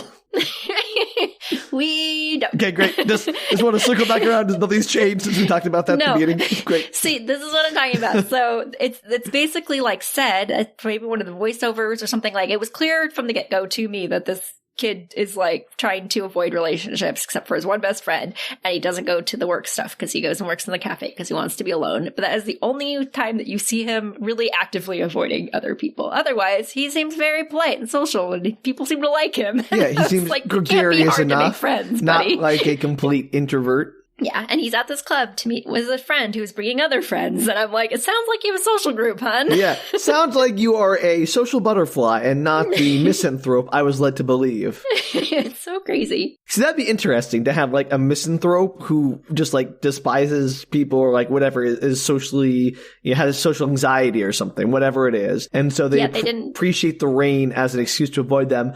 But then suddenly intruding into their silent time is the voice of their quote-unquote soulmate. But like, that'd be interesting. Well, maybe that's season 2. Okay, there's a season 2? I think there probably is going to be a season 2, but this doesn't really end on a cliffhanger, so you're fine. Okay. This is a full story. There's a little bit of a cliffhanger, but it's not super related. Okay, well, is it... I forgot his name. Lomfon? Is it Lomfon hanging off the cliff? No. Oh. So Pat gets called away by his friends at the bar, and then one of his friends goes, there's like a kind of open mic thing going on now, apparently, with the DJ. And an open mic at a club? Yeah, it is like a bar club. It's not like a DJ. Like a club, but it's like a bar, and it obviously has probably an area for dancing, I would imagine. Danielle, could you imagine D-Day Shrike, like they're in the time tombs, throwing down the beat and being like, all right, now we're going to open the mic up to the pilgrims. Come on up, drop some lines or whatever. I don't know what the pilgrims would actually do. Martin Salinas would be all over that. He would be, you're right. He'd be up there hogging the mic. Everyone else would be hating it. And so they end, one of the guys in Pat's party goes up and is like, I have a friend who totally wants to do this. And Pat gets called up to the bar area, the stage, and plays his guitar and sings. And Ty has a little moment where he's like, oh, he's such a good singer. And then he gets super drunk because he has mixed feelings about this entire situation. I would imagine. On to get off again. I imagine his feelings would be quite complex. So they leave the club, and though Ty is like fall over drunk, his friends leave him to catch a taxi. And I, to be fair, think they're also drunk, but they're not played as particularly drunk. There's abandon him to Taxi Town. They kind of do. He's like, I'm going to take a taxi. And they're like, cool, are you sure you're okay? And he's like, yes. And I was like, get him in a taxi. Why would you just leave him and assume he's like, he can't even like stand up straight? Yeah. I mean, get him in the taxi at least, maybe escort him home, whatever. Like, it's crazy to me that they don't just get, like, they don't even get him into a taxi. They just leave him. They're like, okay, well, you good luck out there. Wild. Maybe that's why he doesn't have friends. Well, because they're all jerks. Again, they've all been drinking, but they do not act like they're as drunk as him. Right. That would be way different if they were also super drunk, because that is just bad decisions all around. Wild. So Ty obviously does not get directly into a taxi and instead like runs into Pat as he's leaving the club. Oh no! I know. And he gets into an argument with him about how Pat's seeing someone else and he's still coming on to him, which Pat again refutes, and then Ty bites him, which was pretty funny. So Ty like just bites Pat like on the hand. Just like grabs his arm and like bites his arm. For no reason whatsoever. Because he's mad at him, and it was really cute. Because he's such a cute little actor. The scene's really funny. You have to watch it. Okay. And despite all of that, Pat offers him a ride home. And this clearly doesn't work out, though, because cutscene, and he's waking up in Pat's house. And you can tell this because he wanders around the house like, where am I? What is going on? And there's a giant photo of Pat with his guitar on the wall. And I'm like, who puts a photo of themselves like that on the wall? What kind of egomaniac has a giant, like, framed portrait of themselves on their own wall to look at and like admire them pose with their guitar? What a freak show. Maybe Ty is better off without him. And Ty is like horrified by this, but not for the same reason I was. He's more like, oh my god, I'm in Pat's house, and I was like, oh my god, there's a giant photo of him on the wall. That is way more concerning to me than literally anything else. It was really funny. So Pat's gone, but he's very nicely left a detailed note of the events of the evening so that, you know, Ty would be like, okay, like, why am I in a different shirt? Where am I? What's going on? What happened last night? So I guess that's nice. Yeah, I guess. Which is basically like he passed out, so we took him home because he didn't know where he lived. And also, he said it last night, and Ty probably doesn't remember that he is not a playboy, and he is actually interested in Ty if Ty would like to start a relationship. So Ty's thinking about it. Ooh. Meanwhile, back at the vet's office, out of the blue, seemingly quite some time after they broke up, Pat's ex shows up with her dog, who has ticks. I don't know why you take that to a vet, but she does. She's there with her dog. Okay. Let me spread some ticks around this office. Yeah, like, I'm here for my dog who has ticks, and I was like, I've had a cat with ticks. I just took the ticks off. Like, or you I don't know. a flea bath or whatever. Like, seriously. Yeah, so that was an interesting thing. Maybe people do that. I don't know. And she is clearly... Things move kind of both slow and fast in this TV show, but she's clearly about to tell Pat that she wants to get back together with him. Like, you could see that that's coming out of her mouth. And he's like, I know what you're going to say, and let's not go there. Wait. And she's like... So she was dating Pat earlier. At some point in the past. It feels like quite a while ago. Okay. But like more up to 6 months, a year, 2 years ago. I don't know the answer to this question. I'm going to assume 2 years ago, because it's the first time that Ty ever heard him making out was 2 months ago. So he couldn't possibly have been dating somebody the last 2 years. Yeah. Okay. Because I'm assuming this was a while ago. How could you date anybody with your soulmate in your head? That'd be an absolute nightmare. I don't know the answer to that. And we actually get into this a little bit in a minute. not for Pat's side, but of course, why this is a nightmare. And so he's like, whatever you're going to say, I don't want to talk about it. And she's like, after that night, my feelings were clearer. I hadn't been sure, but I'm sure now. And I want to apologize for how our breakup went down. And I want to get back together. And he says nothing to this as far as I can tell. But we do get a flashback of them breaking up. I wish you could see my hands because I did the okay, great, thing. perfect.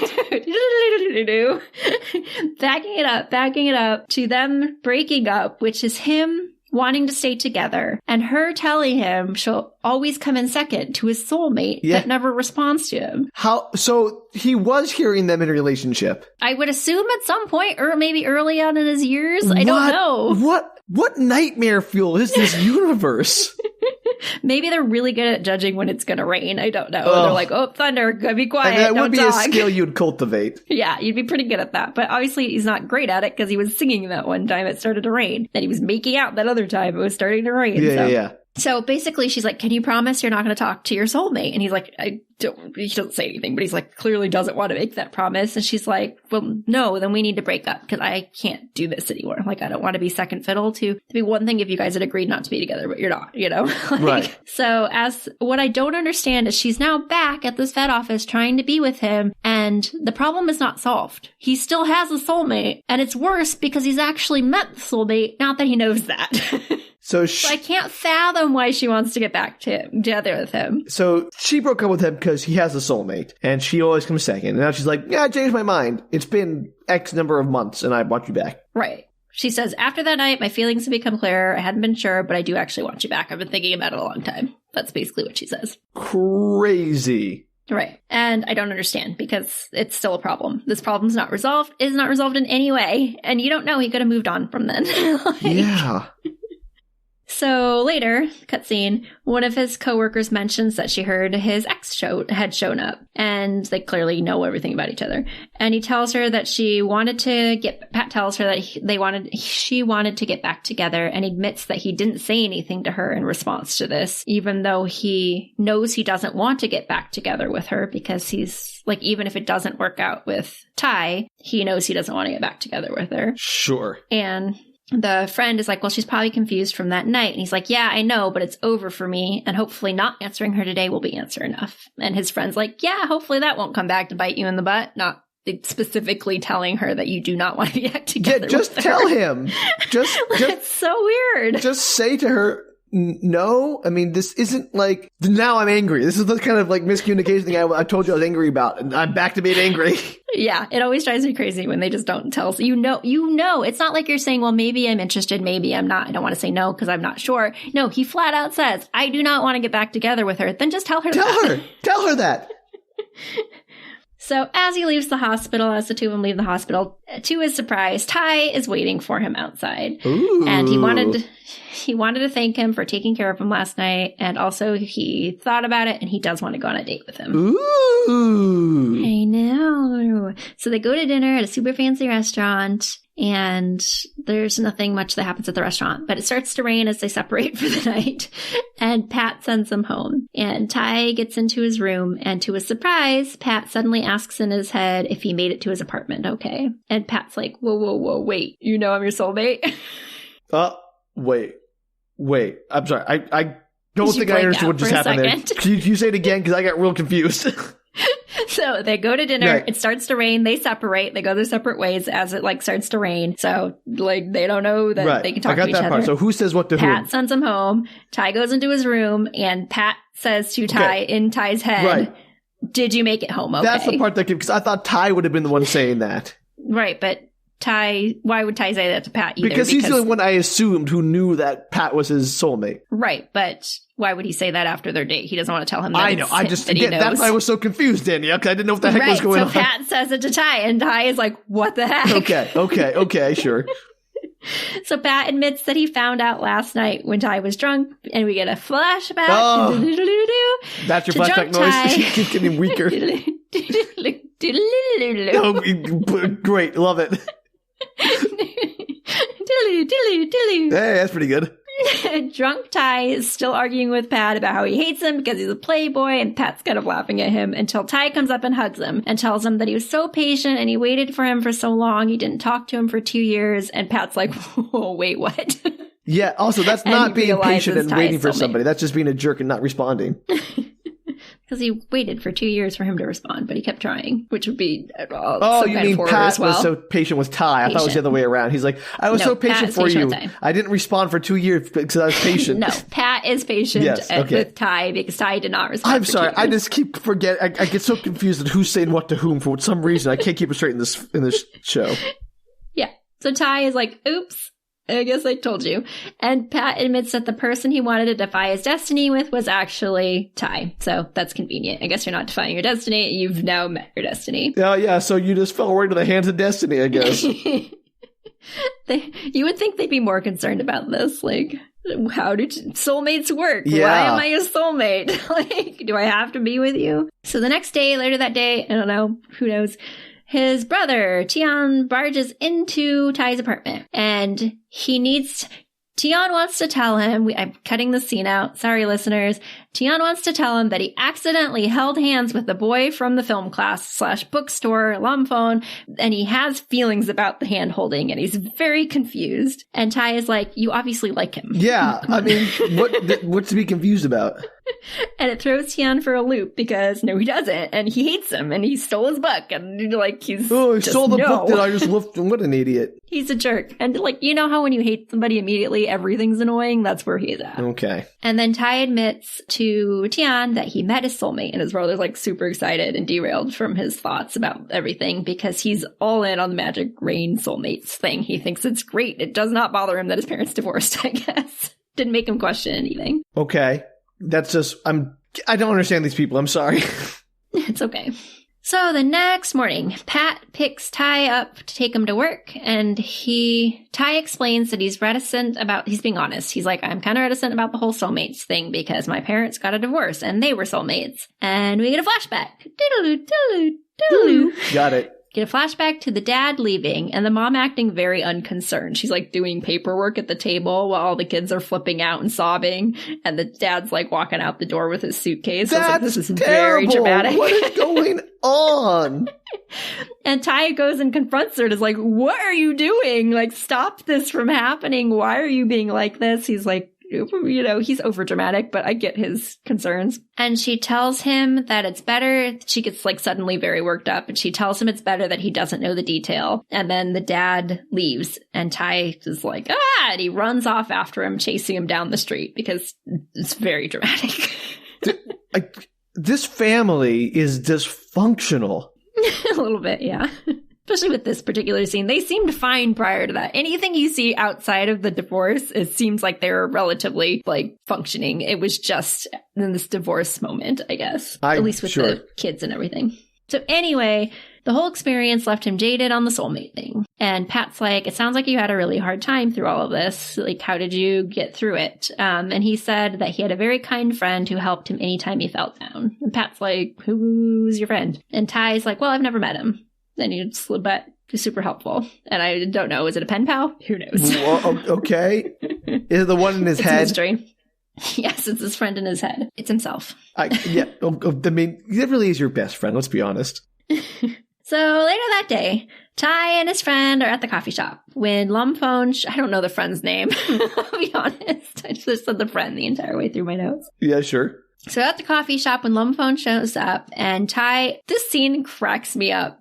Ty hardcore eye contacts Lomfon with his kind of slightly sexy music playing. And they, like, that much eye contact in real life would be crazy. But he, like, stalks him across the coffee shop. He watches him, like, do his order. And Lomfon notices that he's looking at him. And they, like, stare at each other some more. And I'm like, what is going on in this scene? Is he interested in him? Is he just like, oh, I know that guy? Like, very hard to tell. Got it. That is confusing. You sound like you're fading. Are you fading? No, sorry. I'm okay. I'm trying to follow along, but there's so much happening now. So like it went from like nothing happening to suddenly all these people are doing things.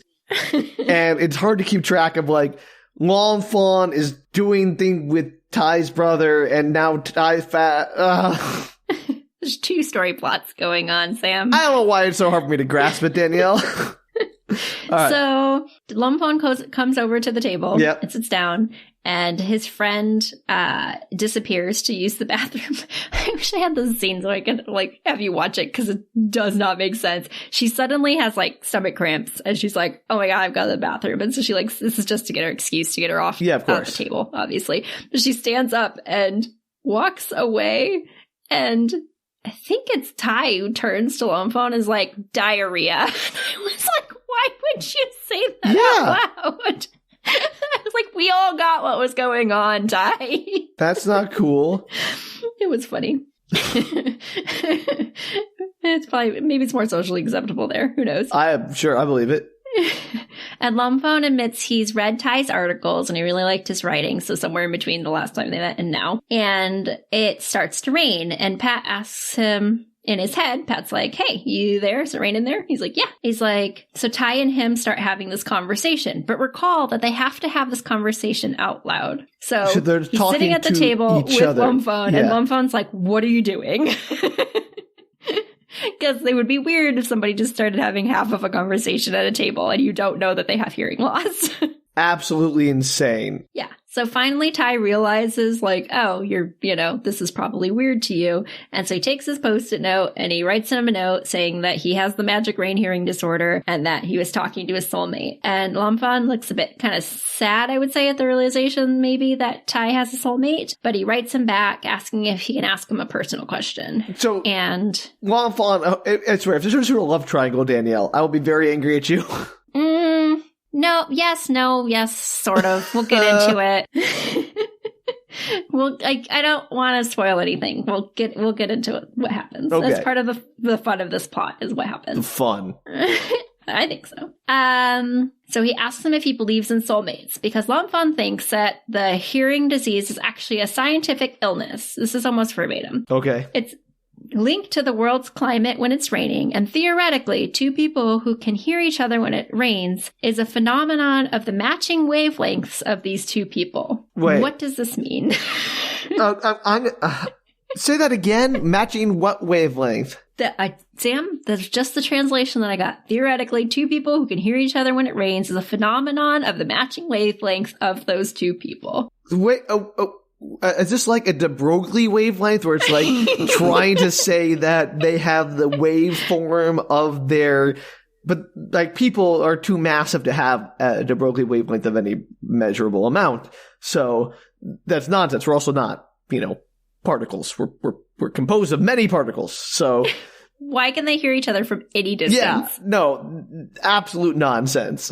Maybe if they were next to each other and could hear each other. Maybe. Oh. I don't Yeah. What does it mean? But the wavelengths match. I don't even know what that means. You have to have a receiver and a transmit. I hate this. Anyway, he thinks it's scientific. And he's very nicely tells Ty, you don't have to answer. It's too personal. And Ty's like, oh, I just don't know how to answer. I'm not sure, if I believe or what it is or anything. And they leave on pretty good terms. Lomfon has to go to class. So they break off, and then Homegirl finally gets out of the bathroom and is like, diarrhea out. Yeah, I diarrhea out. Also, I think Lomfon likes you. There was a lot of staring, and I was like, sing it, sister. There was a lot of staring. Right, but I thought Lomfon and the brother were going to be the thing. They might be. We'll find out, Sam. Jeez. I'm just right now, the brother likes Lomfon, but maybe Lomfon doesn't like him. Maybe he likes Ty. We don't know. Yeah, but also, we don't need this. We do. This is the plot of the story, Sam. I mean, I know this is a plot. I'm saying I want a different plot. Sorry, this is the plot you got. It's my plot. I have to listen to your stupid Hyperion episodes. You're going to listen to a possible love triangle. You know what? I can't complain. You're right. So Ty thinks that she's totally nuts for thinking this, and I'm like, I don't know, that was a lot of eye contact and some weird sexy music playing. What? Could they hear the weird sexy music or what? No, but I can. It'd be funnier if they could.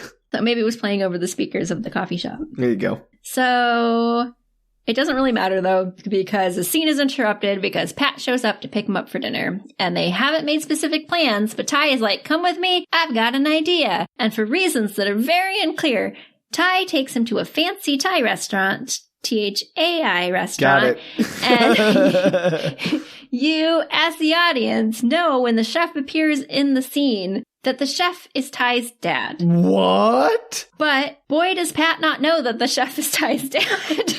Yeah, no kidding.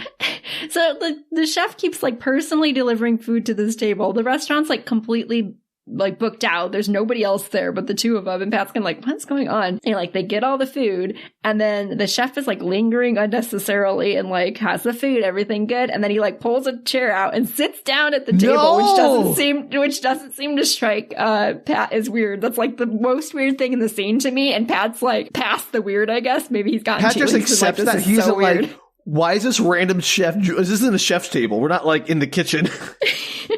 And he was like weirded out by all the other things, but he wasn't weirded out by the fact that the chef sat down, which I thought was the weirdest thing of the whole scene. And like he's kind of like quizzing him and like talking to him, and Pat's like, what is going on? And then he finally finds out from Ty, like, haha, this is my dad. He didn't want me to tell you that this was his restaurant. That's crazy. He like owns the restaurant or whatever, is the chef at the restaurant. I don't know if that he owns it. And why would you do that on your second date anyway? So weird. Yeah, I am very perplexed. Yeah, it's a whole thing.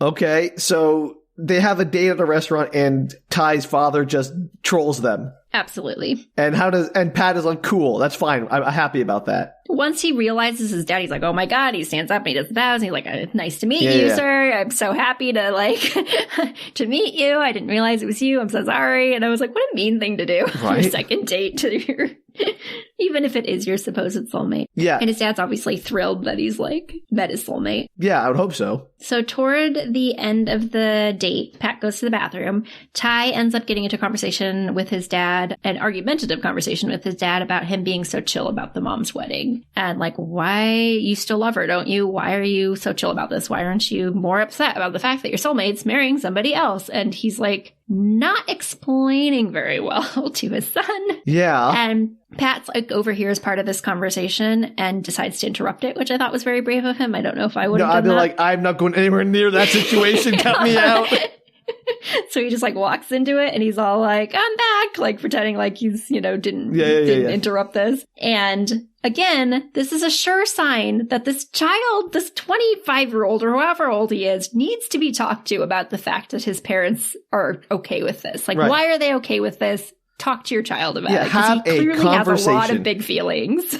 Very weird to me. And you also get another flashback of him running down the street to chase after his dad. Because flashback, is this flashback relevant or just like a brief flashback for no reason? No, you get the divorce flashback like 12 times. Great. Is it the same one again? Yeah, it's pretty close. Okay. It's just a little clip of it. They like to reuse that footage a lot in this, I guess. Usually there's like something slightly more added into it, but this one I think is just a repeat. So they leave the restaurant, and as they're leaving the restaurant, it starts to rain, and they run off to Ty's apartment, which is nearby, and they make out, because why not? Why not? And Phat stops it from going too far because he feels like Ty isn't ready, which I thought was nice of him, I guess. That is very considerate. Sort of. What sort of mean? Nothing. Okay. So he stops it, which is funny because Ty's like into it. So, I mean, it's argumentative. I guess you could say like, you probably aren't ready for this because obviously you have big feelings about your parents and everything. What's going on? We're brand new. But also you should be like telling people how they should feel. Right. Ty's on board for making out. So later that night, Phat is looking at Ty's room, like going, looking through all the stuff. And he sees a picture of his mom and dad standing on a mountain and he asks him about it. And Ty's like, that's a photo of them on Pluie, which is a mountain that receives rain all year long. Oh, no. So wait, this is another question I just had. If you were in the rain with your soulmate, you could just have a regular conversation, right? Yeah. Perfect. You just talk out loud. It's totally normal. Got it. That's what I thought. Yeah. Great. Perfect. Yeah. So he tells him that his dad proposed to his mom up on the top of the mountain. And there's a legend that if you reach the peak of the mountain when it's raining, you can get a wish granted. And you'd think that might play into it more, but it doesn't. Oh, okay. Kind of, but not really. And it clearly makes Ty pretty sad to think about it. You can, obviously, because he has a lot of issues surrounding his parents. And Phat suggests that Ty should go there, that he might get something out of it, like he might understand his parents better, or like, the wish might help him deal with whatever's going on, because he's in a place that his parents were. And he suggests that they go together sometime. Okay, that's nice. Yeah, the translation's a little off, but I think maybe Ty is saying that Phat wouldn't have the time to do that because he works at the vet like at least 6 days a week, probably. Okay. From what I can tell. And which is funny because he owns it. You think he could go wherever he wants. And that problem is solved directly after the scene because we cut to the vet's office and you find out that every year they do a big community service project, vet-related community service project. And this year, Phat suggests that they go do it in the village that is at the base of the mountain as they can't receive regular animal care out there. And also, I think he just wants to be there and take Ty with him. I guess that's sweet. It's a little pushy. Yeah, okay. It also feels like a little manipulative. Like, why don't you go when Ty feels ready to go, not just because you're forcing it to happen. Right. And they can do a whole camping thing. They get all the animals vaccinated and taken care of, and they can work with the university. So basically, they can take whoever they want. It'll be open kind of to the public. So he invites Ty to it. He's like, guess what? We're doing this thing. And Ty is super on the fence about it, understandably. Yeah, no kidding. I would be too. He's like, I don't know if I want to go. So meanwhile, back at the school, they're having a wrap party for a film that they've been working on. And Thian and Lomfon go to the party. And Thian gets pretty drunk. And Lomfon realizes, like, oh, you're not really as bad as I thought you were. Like, they talk over the course he's just of the party. a hothead. He's not really a jerk. Right. And Thian gets, like they said, pretty drunk. And so Lomfon ends up taking care of him and calls, I think Thian calls his brother, but he like takes him out to his brother, to Ty, and helps him get him into the taxi and all of that. And Ty's like, thank you so much for your help. I really appreciate you taking care of my brother. Like, I'll give you something in exchange for all of the help. And Lomfon's like, let's go to dinner sometime. And Ty's like, sure, let's do that. Problems ensue. Do we ever figure out what the making out was? Is it a dog just licking? No, we do figure out what it is. That is not it. Okay. Well, obviously, because that's Ty, not Phat, but like, I really wanted to be just a dog was licking Pat's face. He's like, oh. That'd be funny if the whole misunderstanding was just a dog. Yeah. Except that he was clearly talking to somebody in the scene because he says, oh, it's raining. Like, I'll call you later or whatever he says. Yeah, but that could have been anyone else he could have been talking to someone unrelated to the dog. It could be. Plot twist, just a dog. The next day, Lomfon and Thian are getting along a lot better, and obviously the drunken revelry helped everything, and they realized that they had to redo a project. I couldn't cut the scene out. They had to redo a project because they were so, like, at each other's throats for the first one, and they both did their own separate work instead of working together, and the teacher was like, this is obviously two people's separate work, and that is not the point of this exercise. I put you two together Become soulmates. I put you two together so that you could learn that, like, sometimes in the film industry, you have to work with people you don't like, and you have to work together with those people. So suck it up and do a better job. Kind of fair. Yeah. And they decide that they're going to redo their project and they're going to do a documentary of the vet trip because plot. Sure. Yeah, of course. So they decide that they're going to go do that. It's a community service project that they heard about through the school. So cut scene, and the vet crew is packing up to go to the village. And Phat is all sad because Ty didn't want to go and doesn't seem like he's going to make it. But surprise! Ty decided to come. Aw, Ty, finally getting on board with getting pushed around by the guy he barely knows. Yeah. So he gave it some thought, and he thought maybe he really would get something out of going to see where his parents got their start. Yeah, I mean, it certainly would be interesting. Kind of a high-pressure, like, third date. I know, right? So they all drive out to the campground, which is more like glamping. They're like these little cabins, and there's like little buildings where you can have your food and all that kind of stuff. And Ty hears his name called across the campground, and realizes that his brother and Lomfon are there as well. He didn't realize they were coming. I guess they work completely independently of each other. Yeah, that's wild. So they explain that they're filming a documentary, and Ty explains that his soulmate organized the camp. They just use the word like it's well recognized in society that soulmates are a thing. This disease, like soulmates are a thing. He's like, oh, cool, your soulmate. Like, and so Thian is like really excited. He's like, oh my God, I'm going to meet your soulmate. I'm so excited about this. And Lomfon is like, I don't like this. Oh, because he's like, oh no, your soulmate's here. That's competition for me. Yeah, that's an issue. So he looks super struck as Phat wanders up to the group in time to witness the tail end of this exchange. And he looks over at Lomfon like, you're reacting very weirdly to this situation. And they face off to dramatic music. Is that where we're going to leave it? Are you going to leave it with the face off between the love triangles? I can, or I have a little bit more. Okay, no, I was just curious. I felt like a very it's a face off. Cut to black.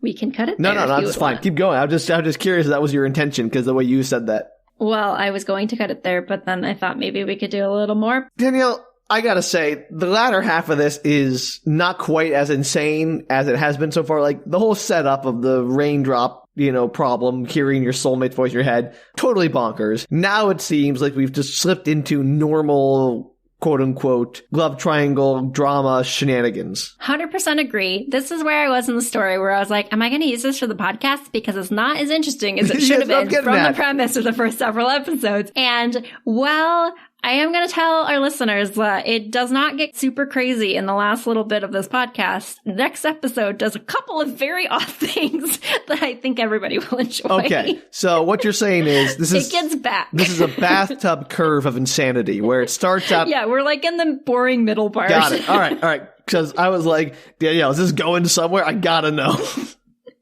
Yeah, I wasn't super, I was on the fence about this one because it's not as crazy as I wanted to be based on the premise, but there's 2 or 3 big things that happen in the second part that I was like, why? What is going on? All right. So let's do our best to plow through the boring part here and hack our way through the jungle of mediocrity back to the crazy temple in the center of the jungle. This is setting up for some other stuff. Okay. I just want to make sure that we're going somewhere. I trust you, but need a little reassurance. So Lomfon walks off sort of rudely in the middle of the conversation, and everybody's like, okay, bye.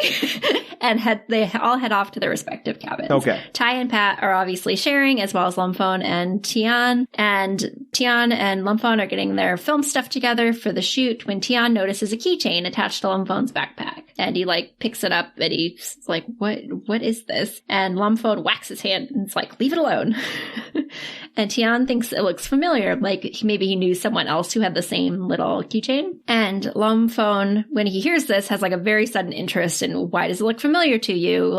Who do you think might have had the same one? And Tian's like, I don't remember. And he gets Tian's like, why? Why are you asking me that? Tell me why you're asking me that, because he's a very obnoxious person. And Tian's super annoying. Yeah. Yeah. He's like, the owner of the keychain saved my life, but I never caught their face. I didn't see them. And also, it's my first love. What? And Tian's like, wait, you fell in love with someone whose face you never saw? I'm with Thian on this one, dude.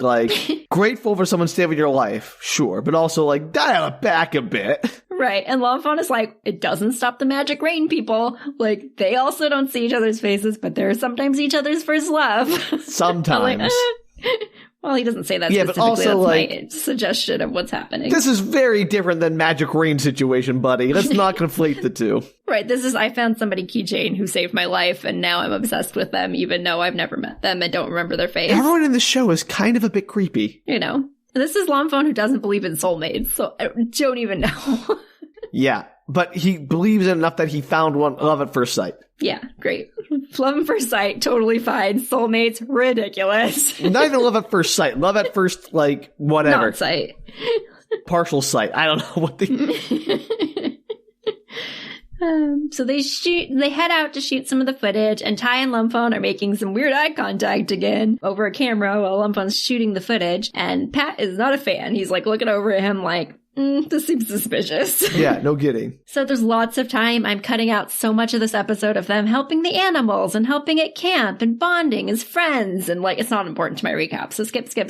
But the important thing is that Ty's friend asks Ty when he's going to make it official with Phat, because right now, obviously, they're casually dating. And while obviously they have a lot of chemistry and they're soulmates, quote unquote, they're not official. They haven't made it official to anybody. And not that it matters if you make it official or not, in the grand scheme of things, but in terms of outsiders seeing your relationship, it doesn't look as serious as they might think it is. And she thinks that it's going to be an issue for Lomfon because she feels like he likes Ty. And Pat's feeling insecure and would feel better if they were an official couple. Interesting. I get that, but also everything goes so quick and also so slow. Yes, it's that kind of show. I also had struggled with that in the show. All right, I'm just I feel like a roller coaster. I was screaming down the hill of insanity, and we hit the bottom, and it's now we're climbing the hill. I'm just, get me back to that high of the first drop, but you never get quite back up to that same first drop again, so it's always just downhill from there. So I'll just wait for the second half, Sam, that you will not get tonight. I am sorry. Oh, it's okay. It'll just make the anticipation all the better. So that night, Ty and Pat have some sexy time, so they might not be officially boners, but they're officially doing some sexy stuff. I mean, good for them. So the next morning, Ty is alone. There's a note letting him know that Pat went to work, but he has no work the last day, so they should go up to the mountain together that day if he's up for it. Up the mountain. Okay, not a metaphor. Up the mountain. No, not a metaphor. The mountain where his parents had their engagement. So Ty is helping with the cooking crew because he has no vet experience, so what good is he? And he shows up the cooking space to see a new face. Guess who the face is? His dad? No. His mom? No. Do you give up? I don't know 5 people in the show. It's the ex-girlfriend of Pat. Oh! I should have guessed that. Come on. I don't know. I did not guess this. This plot, the way this is written. So I think the ex-girlfriend shows up, I want to say in episode 2. We are now in episode 6, I think. And this, we haven't seen her for 4 episodes. And I was like, what is she doing here? I thought she was useless to the plot. Apparently she's here to provide more drama. Not that he knows it's the ex-girlfriend of Pat, obviously. And he does a weird stare with her too, but it's just because she's pretty, I guess. And her name is Nara. And he's assigned to help her out with the lunches, and they hit it off pretty quickly, which his best friend notes is weird. He doesn't usually hit it off so quickly with people, which I think is hilarious. Because as I've mentioned, we have yet to see him not be gregarious and friendly. Yeah. So hilarious. So she's making these little bento super cute lunchboxes, and she tells him that her ex-boyfriend works as a vet in the group. And she showed up unexpectedly, and she's hoping that making his favorite lunchbox will set it off on the right foot. I would like to remind you that she went unexpectedly to a camp in the middle of nowhere at the base of a mountain because she heard that he was there. What a weird thing to do. She lives in the same city as him. Yeah. You could just meet him anytime in the last 2 weeks. This is stalkerish and bizarre. It's so weird. And also, she's the one who broke up with him. So weird. So weird. So he wishes her luck, and he's like, oh, who's your ex? I probably know them because I, met all of the vets. And of course, they're interrupted by the crew calling them to food. Okay, great. So they're all going to hang out and have a really awkward dinner, lunch, whatever. No. So time is off. We're almost done, Sam. We're so close to the end, you can taste it. Oh, I can taste that food they were preparing, those bento boxes. So Ty goes off with his lunchbox. He's going to go give it to Pat, who's working on some vet cases at one of the pavilions. So he goes off. He's like, where's Pat? Over at the pavilion. Great. I'm going to go give him his lunchbox. So he heads that direction. The 2 of the other doctors see him heading in Pat's direction. They try to waylay him. And it's obvious to us as an audience that something is going on. And he is not swayed, nor is he suspicious by this encounter with these 2 other doctors who are like, come on, let's go get breakfast. Come on, why don't you go this way? You can check with Pat later. Let's go. And so he's like, no, I'm going to go. And he continues on his way. And the staff look at each other in concern. And one's like, well, what will be, will be. And as Ty rounds a corner in the wood, he freezes and he sees Nara reaching out and kissing Pat, who seems unconcerned at pulling away. And he drops the lunchbox and runs off, disappearing from the camp. But nobody can find him. Pat was pulling away. He didn't No, he wasn't. He was unconcerned at pulling away. He was not pulling away. He was standing there. And pulling away. He was standing there while Nara kissed him. Well, that's awkward. But again, I hate this. I gave this show praise earlier for solving the miscommunication problem. But if you didn't run off, you waited 5 seconds, I'm sure this all would have been cleared up. I also believe this. We'll find out if that's true later on Book Retorts. Great. So this is where you're going to end it. Great. That was exactly my thought as this episode ended. I was like, why do they always run away before they actually see the person pull away? And the next episode actually answers that question, which is rare. Okay. All right. Now, you know what? I withhold judgment because I speculate that it will not convince me that this is an appropriate reaction. But maybe I'm prepared to be wrong. So that is where we're leaving off all of the romantic drama. And I promise, listeners, that there are weird things in the second half. It gets weird again.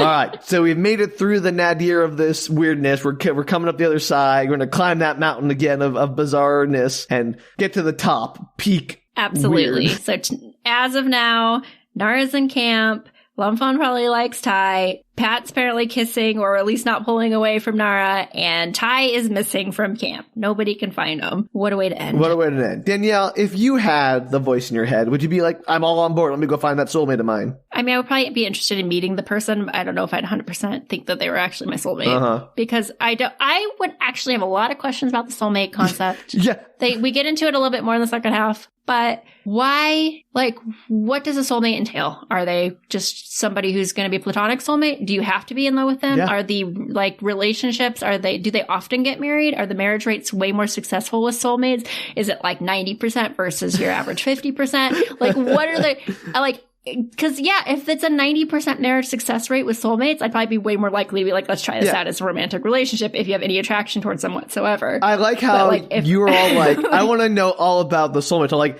I want to know more about the mechanics of, like, if you're in a cloud, if you're on the floor, if you're underground. Well, I wanted to know that too, but after I got over my initial, well, what about the showers? Yeah. How does rain work? But once I accepted that as a premise, now I'm just annoyed about the soulmate thing. But Danielle, how's that different than literally any other movie about soulmates? I don't know. Because they talk way more about soulmates in this one. Usually it's just a given. They're like, soulmates, deal with it. And this one, they have like whole discussions in the second half about what a soulmate is. So what you're feeling now is why I'm angry about soulmates and everything else. I have those same questions, like, how do we know about soulmates and all that? And this movie is actually exploring it. So it's making you feel the way I feel about, like, serendipity or right. whatever. Well, I think about it then too, but this, like, movie, this is a specific theme of this movie, is like, how much do you have to be with your soulmate? Is it really a soulmate? All I'm saying is, I don't think the premise of a soulmate is any less bizarre in other movies. They just don't acknowledge it. Agreed. But this one does. So props to this TV show, I guess, for that. It does lots of things wrong, but it does a lot of things right. So, hey, La Pluie. Get what you get. La Pluie. I have nothing else to add to that. My French is not good enough to make a statement that would not be embarrassing at best. Offensive to French people. Not even comprehensible to French people. No one understands what I was saying. Perfect. Well, there we go. You're welcome. Well, thank you, Danielle, for sharing the rain with us. If you want to reach out and find out if Danielle or I are one of your soulmates, you're probably not, but you can try. I haven't heard you in my head, so I'm going to go on a limb and say no. But if you want to give it a shot, you can reach us at bookretorts.com. You can also tweet, Instagram, or Facebook us at bookretorts. And if you want to fund our Institute for Wayward Soulmates, where we will bring the rain people together and then experiment on them in the showers. Wait. I need to. Let me rephrase that. We'll experiment on about the hearing thing and the soulmate listening stuff by using hoses and this isn't getting any better. I'm sorry. I feel like that there's been lots of studies done on soulmates in this universe. There has to have been. No, clearly not. Like, clearly there hasn't been any study done on, like, how the rain thing works. Like, if I like turn on the hose and spray you with the hose, does that count? If, like, it's raining, I put you in a basement 20 feet underground, does that work? Like, these are the questions I want answered. Please help me fund my research. I forgot to tell you that there's a scene very early on where he just casually mentions that he tried to, like, fix the hearing problem, so he didn't have to listen to his soulmate after his parents got divorced. Yeah, I had so many questions. What? I was like, whoa. Did you, like, try earplug? Like, are there, like, studies for this? Can you go to a doctor? Can they try things? Like, what is Clearly, the people in that universe are falling down on the job. It's up to us to fill in the gap, fund our research. That's patreon.com/bookretorts. We're going to get a Nobel Prize. Go us. Go us. All right. Well, until next time, maybe be kind to the voices in your head. I always am. There you go. So until then, bye. Take care, everybody.